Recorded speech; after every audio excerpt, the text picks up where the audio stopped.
শখের জিনিস নষ্ট হলে আঘাতটা একটু বেশিই পড়ে, বেশিই লাগে। তো কী আর করে, আল্লাহ তাআলা যা করে ভালোর জন্যই করে। আমরা মনে করি খারাপ, কিন্তু লাস্টের গিয়ে ভালোই হয়। তো যাই হোক, আসসালামু আলাইকুম। আশা করি সবাই ভালো আছেন। আলহামদুলিল্লাহ আমিও ভালো আছি আপনাদের দোয়া আর ভালোবাসা নিয়ে। এদিকে দেখেন আমার মহারানী বসে আছে বাচ্চা ফোটানোর জন্য, আর এদিকে আরেকটা মহারানী ঘুরতেছে। তো মহারাজা তো একটা, মহারানী দুইটা। তো যাই হোক, সব মিলে আলহামদুলিল্লাহ। তো আমার প্রথমে 6টা মুরগি ছিল, ফার্স্ট 6টা মুরগি আনছি। তো এখান থেকে 4টা মরে গেছে, এখন 2টা আছে, একটা মোরগ একটা মুরগি। তো মোরগটা এখন, মুরগিটা ডিম নিয়ে বসছে। তো সবাই দোয়া করবেন আলহামদুলিল্লাহ। আর এই যে আরেকটা মহারানী, এই যে মহারাজা। তো যাই হোক, ওষুধ কেন জানি ছাড়তে আছে না, মানে একের পর এক মুরগি মরতেছে, অসুস্থ হইতেছে। এদিকে 10টা বাচ্চা ছিল, তো একটা বাচ্চা মরে গেছে, আর 2টা বাচ্চা অসুস্থ হয়ে আছে। কবুতরগুলো অসুস্থ ছিল, এখন সুস্থ আছে।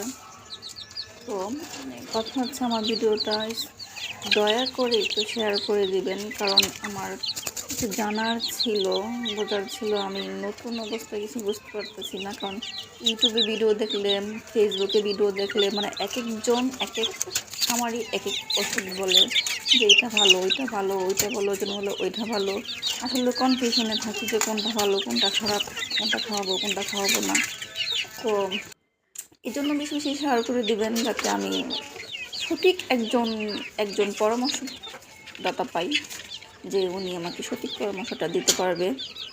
তো সবাই আমাকে হেল্পটা করবেন প্লিজ।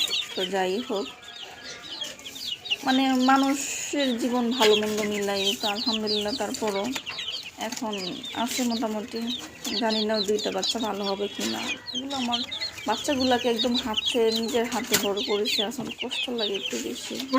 এই যে ওষুধ খাওয়াইতেছি, কিন্তু কোনো কাজ হচ্ছে না। আমি কিন্তু ঘর পরিষ্কার রাখি, ময়লা করি না, ভিজতে দিই না। আর আমার ঘর কিন্তু একদম শুকনা, ছাদের উপর সকাল থেকে বিকেল পর্যন্ত রোদ লাগে।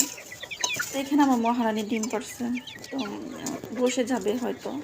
এই জন্য আমি এখান থেকে 5টা ডিম নিয়ে নিব, কারণ সবগুলো দিয়ে বসাবো না। আর একেবারে খালি রাখলে দেখা যাচ্ছে কোচো ভেঙে যাবে, আর কোচো বসবে না। তো এই কারণে আমি কয়েকটা ডিম নিয়ে নেব। আমরা 5 জন মানুষ, তো 5 জনের জন্য 5টা ডিম নিয়েছি। সবাই মাশাল্লাহ বলবেন।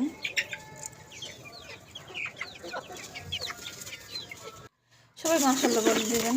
তো এদিকে আমার কুল পাখিগুলো অনেক অসুস্থ ছিল, ওদের সবগুলোর মাথার চামড়া, বড় মুরগিগুলো মানে উঠায় ফেলছিল, একদম মাথার হাড় দিয়ে দেখা গেছে। তো সবাই দোয়া করবেন, আল্লাহ হাফেজ, ভালো থাকবেন।